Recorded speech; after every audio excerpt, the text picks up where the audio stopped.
Assalamualaikum warahmatullahi wabarakatuh, Bu Reva. Waalaikumsalam warahmatullahi wabarakatuh, Ibu Mala. Selamat pagi, Bu Reva. Ya, pagi Ya, Bu. pagi ini Bu Reva akan mempraktekkan praktek coaching bersama Pak Riki dan di sini saya akan berperan sebagai supervisor. Nah, pada sesi pra supervisi ini izinkan saya untuk mengajukan beberapa pertanyaannya, Bu Reva. Sudah siap? Ya, baik Bu. Siap Bu. Ya. Eh, Ibu Reva ingin saya membantu mengembangkan potensi yang mana nih kira-kira? Baik Bu, terima kasih banyak atas pertanyaannya. Kompetensi inti coaching yang ingin dikembangkan dapat bervariasi mungkin ya Bu ya, tergantung pada kebutuhan dan dicapai. Namun, pada kompetensi yang ingin saya kembangkan dalam kemampuan coaching hari ini adalah kemampuan mengajukan pertanyaan yang berbobot. Karena pada bagian inilah yang membantu coaching untuk menyadari pot mereka, mengidentifikasi hambatan dan menetapkan tujuan yang jelas serta mengembangkan strategi dan rencana tindakan untuk mencapai tujuan mereka sendiri. Baik, bagian mana nih yang nanti Ibu inginkan untuk saya amati? Saya ingin diamati pada bagian identifikasi, Bu. Saya ingin mengetahui seberapa baik sebagai coach.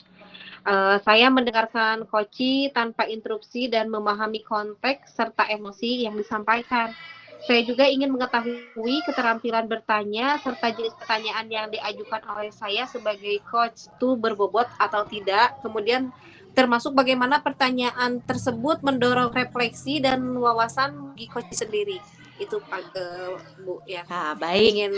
saya ingin Ibu membantu mengamatinya dari segi itu Bu. Ya, siap. Selanjutnya, bagaimana penilaian Ibu sendiri terhadap apa yang akan kita kembangkan ini, Bu? Saya merasa pada kompetensi keterampilan mengajukan pertanyaan berbobot ini masih dirasa kurang saya kuasai. Dan pertanyaan yang saya ajukan ini apakah dapat menggali potensi dari si coach sendiri dan apakah pertanyaan yang akan saya ajukan ini memunculkan solusi dari permasalahan yang dialami coach. Baik. Terakhir nih Bu, pertanyaannya apa nih harapan dari observasi yang akan kita lakukan bersama ini Bu?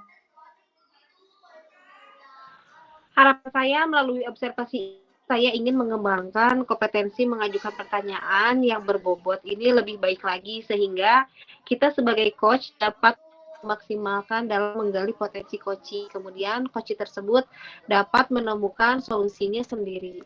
Itu mungkin Bu. Baik, itulah semua pertanyaan yang saya ajukan di sesi prasupervisi ini. Untuk sesi selanjutnya silakan Bu Reva bisa mempraktekkan coaching bersama Pak Riki. Saya akhiri. Wassalamualaikum Ya. warahmatullahi wabarakatuh. Selamat mempraktekkan sesi coaching. Ya, terima kasih Bu Mala. Assalamualaikum warahmatullahi wabarakatuh. Selamat pagi Pak Riki. Waalaikumsalam warahmatullahi wabarakatuh. Selamat pagi Ibu Repa. Oke. Terima kasih Pak Riki sudah meluangkan waktu di pagi ini. Pada sesi coaching kali ini, apa nih yang mau diomongin Pak? Ya Bu, pada pertemuan ini saya ingin membuka pikiran saya dalam mengatasi masalah yang saya hadapi. Masalahnya adalah ada salah satu anak di kelas saya yang mogok sekolah, begitu. Oke Pak Riki, Pak Riki ingin membuka pikiran untuk mengatasi murid yang mogok sekolah, begitu Pak? Iya, betul sekali Bu. Nah, karena waktu kita sangat singkat ya Pak, pada akhir sesi ini, apa yang ingin Bapak capai? Nah, harapan saya pada sesi ini saya dapat menemukan strategi agar murid tersebut kembali termotivasi untuk, masuk kembali gitu, Bu. Jadi rajin seperti biasanya. Baik. Pada sesi ini, Pak Riki ingin menemukan strategi agar murid yang mogok sekolah tadi dapat termotivasi untuk rajin sekolah lagi. Betul ya, Pak ya? Iya, betul. Pada murid yang mogok sekolah ini, seberapa sering dia tidak masuk sekolah, Pak? Hmm, dalam 1 bulan ini bisa sampai 2 minggu tidak bisa masuk sekolah, Bu. Sudah berlangsung berapa lama, Pak, kira-kira kejadian ini? Ini sudah terjadi selama 3 bulan akhir-akhir ini, Bu. Oke, apakah sebelumnya Pak Riki mengetahui alasan murid tersebut tidak masuk sekolahnya itu karena apa, Pak? Nah, pada awalnya anak tersebut tidak masuk sekolah itu hanya izin saja gitu, Bu. Jadi ada kabarnya cuman izin-izin gitu ya. Tetapi lama-kelamaan tanpa keterangan. Jadi setelah dikonfirmasi gitu ya kepada orang tuanya melalui WA gitu ya, Bu, ya, ternyata anak tersebut tidak mau sekolah begitu. Oke. Apa Pak Riki mengetahui alasan yang menjadi penyebab anak tersebut tidak mau sekolah dari orang tuanya, Pak? Nah, berdasarkan cerita dari orang tuanya, anak tersebut itu tidak mau masuk sekolah itu karena malas gitu, Bu. Oke. Jadi anak tersebut tidak mau masuk sekolah itu karena malas ya. Nah, Pak Riki bisa menceritakan tidak bagaimana cara Pak Riki mengajar di kelas selama ini? Nah, untuk, ini ya cara mengajar, jadi saya mengajar seperti biasa begitu, Bu, ya. Setiap hari saya laksanakan seperti biasanya. Kadang saya mengajar menggunakan media gitu ya, berbagai media. Misalnya kan di kelas itu kelas multimedia berarti di sana udah ada infografisnya gitu ya, Bu, ya, speaker, gambar, dan banyak lagi. Lalu saya juga sering melakukan pembelajaran secara berkelompok ya, Bu, ya, serta pembelajaran melalui games gitu ya. Saya juga biasanya melakukan ice breaking pada saat atau apa ya, saat-saat pembelajaran itu agar anak tidak merasa jenuh gitu, Bu, ya. Lalu kadang saya juga sering membawa anak-anak belajar di ruangan. Jadi saya itu ngajarnya tidak hanya di ruangan saja. Jadi saya sekali-kali ajak di luar ruangan begitu, Bu.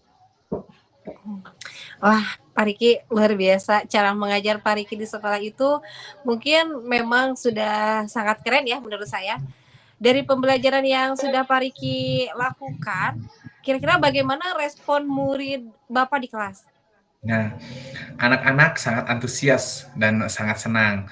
Bahkan mereka selalu ingin mengulang pembelajaran yang seru menurut mereka. Jadi, "Oh, besok kayak gini lagi ya, Pak, ya." Saya seperti itu gitu, Bu. Baik, anak-anak tentunya senang ya Pak Riki ya. Nah sekarang sepengamatan Pak Riki nih, bagaimana respon dari anak yang mau ke sekolah tadi Pak? Yang saya amati dia juga senang selama belajar dengan saya, Bu, ya, kalau dia masuk. Bahkan ketika di umpan balik pada akhir pembelajaran dia juga selalu memberikan, apa ya, emoticon senyum gitu, Bu, yang artinya kan dia juga senang seperti itu. Betul ya Pak ya, pengamatan Bapak mungkin anak tersebut senang juga ya Pak ya selama belajar dengan Bapak. Tapi coba dipikirkan kembali Pak, bagaimana hubungan anak tersebut dengan teman-temannya di kelas Pak? Saya pernah melihat dia di, apa ya, beberapa kali menangis gitu ya, Bu, ya, di kelas. Pada saat itu saya tanya alasannya, dia itu tidak pernah menjawab. Lalu, saya juga pernah lihat dia itu beberapa kali, Bu, diejek dan diganggu oleh teman-temannya di kelas, istilahnya dibully gitu, Bu, ya, di kelas. Pernah saya tegur juga beberapa teman yang mengganggunya, begitu. Baik, ternyata dari cerita Pak Riki tadi, anak tersebut sering menangis dan diganggu temannya. Jadi kira-kira nih Pak, gangguan apa ya yang menjadi hambatan anak tersebut mogok sekolah? Oh, iya ya, Bu, ya. Mungkin saja karena diganggu oleh teman-temannya, jadi dia merasa tidak mau masuk sekolah. Baik, siswa tersebut kemungkinan mogok sekolah itu karena diganggu oleh teman-temannya begitu ya Pak ya? Apa nih kira-kira rencana yang bisa Bapak lakukan untuk membantu anak tersebut? Yang akan saya lakukan lebih dahulu adalah bertanya dulu ya Bu ya kepada siswa yang lain, temannya gitu ya yang berdekatan rumahnya atau teman sebangkunya tentang bagaimana anak tersebut bergaul dalam kesehariannya begitu. Baik. Pak Riki akan bertanya kepada teman terdekatnya begitu ya Pak ya. Setelah itu ada lagi nggak Pak kira-kira yang akan Pak Riki lakukan lagi untuk selanjutnya? Saya akan memanggil orang tuanya Bu, serta siswa tersebut ke sekolah. Tetapi karena sudah mungkin ya, tetapi jika tidak kunjung datang, mungkin saya akan datang mengunjungi rumahnya gitu Bu ya, home visit gitu. Oke, baik kalau begitu Pak Riki akan memanggil terlebih dahulu jika tidak ada tanggapan. Baru Pak Riki melakukan home visit ya Pak ya. Selain itu mungkin kira-kira apa lagi nih Pak yang nanti akan Pak Riki lakukan ketika home visit? Saya akan berbicara dengan orang tuanya, kemudian saya akan mengajak berbicara anak tersebut Bu. Kira-kira bagaimana cara atau teknik Pak Riki dapat menggali informasi atau permasalahan dari si anak tersebut setelah Pak Riki melakukan home visit atau berbicara dengan orang tuanya? Tentu saja saya akan menggunakan teknik segitiga restitusi ya Bu ya, agar saya dapat mengetahui akar permasalahannya apa nih yang dihadapi si anak tersebut. Oke, baik luar biasa sekali Pak Riki. Tadi rencana-rencana Pak Riki ya yang akan Pak Riki lakukan itu mungkin pasti Pak Riki akan melakukan mencari informasi terlebih dahulu dari teman terdekatnya, betul begitu ya Pak ya? Betul Bu. Ya, kemudian yang akan Pak Riki lakukan berikutnya memanggil orang tua dan anak tersebut ke sekolah. Jika mereka tidak kunjung datang, mungkin Pak Riki juga akan mencoba mendatangi ke rumahnya atau melakukan home visit, betul ya Pak ya? Betul Bu. Nah, dan selanjutnya ketika home visit, Pak Riki juga akan menggunakan teknik segitiga restitusi untuk menggali permasalahan pada si anak tersebut, betul ya Pak ya? Betul sekali. Oke, kira-kira hal-hal yang sudah disebutkan tadi, kapan akan Pak Riki lakukan? Secepatnya ya Bu ya. Besok saya akan mulai mencari informasi ya Bu ya dari teman terdekatnya di sekolah. Kemudian saya akan memanggil orang tua dan anak tersebut di akhir minggu. Tetapi jika tidak bisa datang ya Bu ya, saya akan home visit pada akhir minggu ini. Dan ketika home visit, saya juga akan menggunakan teknik segitiga restitusi kepada anak tersebut dan akhirnya kami bisa membuat komitmen dan saya juga bisa memotivasi si anak tersebut begitu. Luar biasa sekali Pak Riki. Strategi dan kegiatan-kegiatan yang sudah Bapak rencanakan untuk membantu anak yang mogok sekolah tadi itu ya, sangat luar biasa sekali Pak. Nah, kira-kira dari langkah-langkah yang tadi akan Bapak lakukan, kira-kira siapa nih Pak yang bisa membantu Bapak? Kemudian yang memantau atau misalkan mengingatkan Pak Riki sendiri dalam menjaga komitmen dengan anak atau si orang tua anak tersebut. Ya Bu, tentu saja saya akan bekerja sama ya Bu ya dengan orang tuanya begitu karena orang tuanya yang standby ada bisa memantau gitu ya. Lalu ketika komitmen sudah dibentuk bersama si anak, orang tua harus berperan gitu ya dalam memantau komitmen tersebut begitu Bu. Nah, baik. Baik Pak Riki, luar biasa sekali. Sepertinya sudah terbuka ya Pak Riki ya jalan keluar dari permasalahan ini. Saya penasaran nih Pak dengan kelanjutannya seperti apa. Mungkin kita bisa melakukan sesi coaching selanjutnya di akhir bulan ini ya Pak setelah Bapak melakukan home visit ataupun memanggil orang tua si anak tersebut. Nanti saya juga ingin mengetahui Pak bagaimana kira-kira perkembangan dari si anak tersebut. Baik Bu, terima kasih banyak ya Bu ya. Oke Pak, kalau begitu mungkin karena solusinya juga Bapak sudah menemukan sendiri, kita akhiri saja sesi coaching kali ini ya Pak. Semoga Bapak sehat selalu. Kemudian Bapak juga melaksanakan rencana-rencana Bapak itu berjalan dengan lancar. Baik Pak, kita akhiri. Assalamualaikum warahmatullahi wabarakatuh. Waalaikumsalam warahmatullahi Bu Reva, tadi luar biasa sekali. Saya sudah melihat praktek coaching yang dilaksanakan oleh Bu Reva bersama Pak Riki. Sesi selanjutnya setelah praktek coaching, kita akan masuk ke pasca supervisi ya Bu ya. Izinkan saya untuk bertanya kembali kepada Bu Reva. Baik Bu, mangga silahkan. Ya, bagaimana nih Bu Reva menilai sendiri performa dalam kompetensi yang ingin dikembangkan tadi? Aduh, saya harus menilai sendiri ya Bu ya. Mungkin kalau dari penilaian saya sendiri, saya merasa lebih baik Bu, karena ini sudah kesekian kalinya saya praktek coaching. Saya rasa saya mulai menguasai alur tirtanya. Saya pun mulai mampu mendengarkan tanpa menginterupsi. Kemudian mendengarkan aktif adalah salah satu keterampilan penting yang saya kembangkan dan terapkan dengan baik dalam setiap sesi coaching. Mendengarkan tanpa interupsi membantu saya memahami perspektif dan perasaan klien secara mendalam, serta membangun hubungan yang lebih kuat dan penuh kepercayaan dengan mereka. Mungkin seperti itu. Oke, luar biasa. Lalu, apa nih yang membuat Ibu Reva menilai demikian? Mungkin karena ya saya itu mampu menangkap esensi dari apa yang dikatakan oleh Coach Bu. Ini melibatkan kemampuan untuk mendengarkan tidak hanya dari kata-kata yang diucapkan, tetapi juga memahami konteks, emosi, dan niat di balik kata-kata tersebut.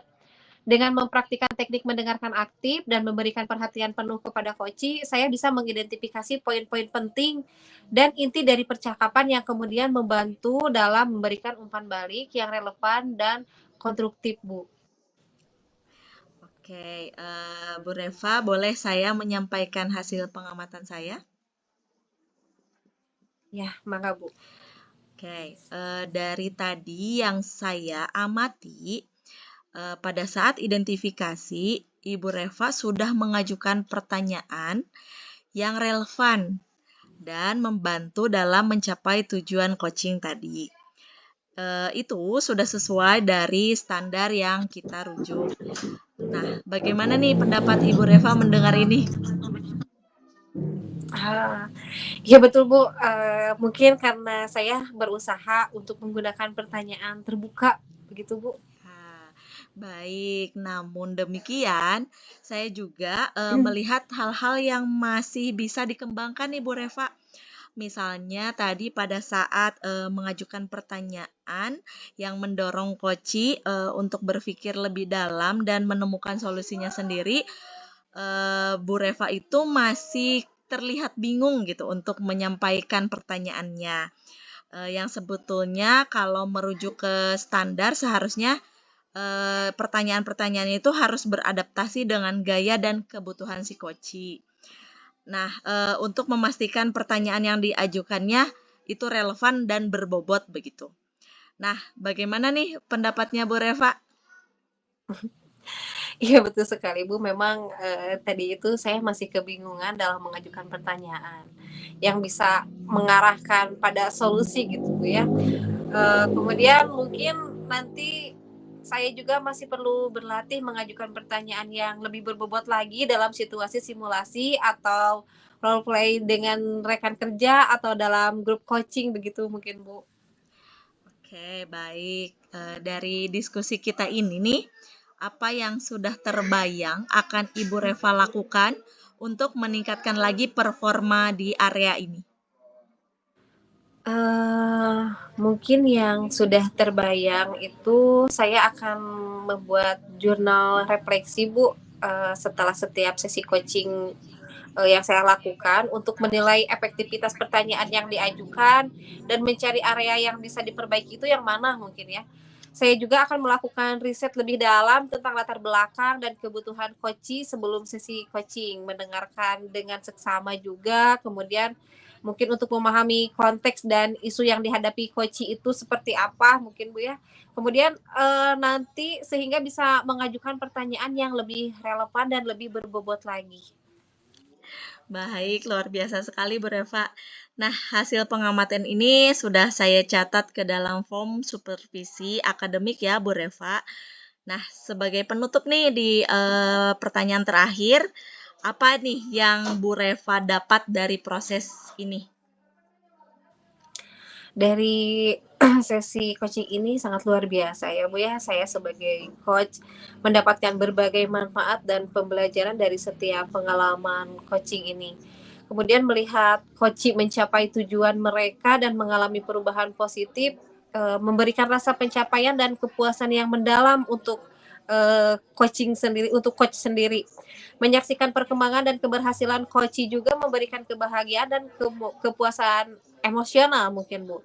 Setiap coaching mungkin membawa tantangan dan situasi yang unik dari kasus-kasus mereka sendiri yang mendorong saya untuk terus belajar dan berkembang sampai nanti akhirnya si coaching tersebut bisa menemukan solusinya sendiri.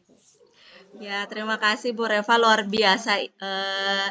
Saya sebagai supervisor sangat bangga nih kepada Bu Reva yang sudah bisa apa namanya mengembangkan potensi-potensi inti coaching ya Bu Reva. Semoga kedepannya nanti kompetensinya lebih bisa naik lagi atau meningkat lagi. Ya, kita akhiri sesi pasca supervisi ini. Terima kasih Bu Reva. Saya akhiri. Wassalamualaikum warahmatullahi wabarakatuh. Waalaikumsalam warahmatullahi wabarakatuh.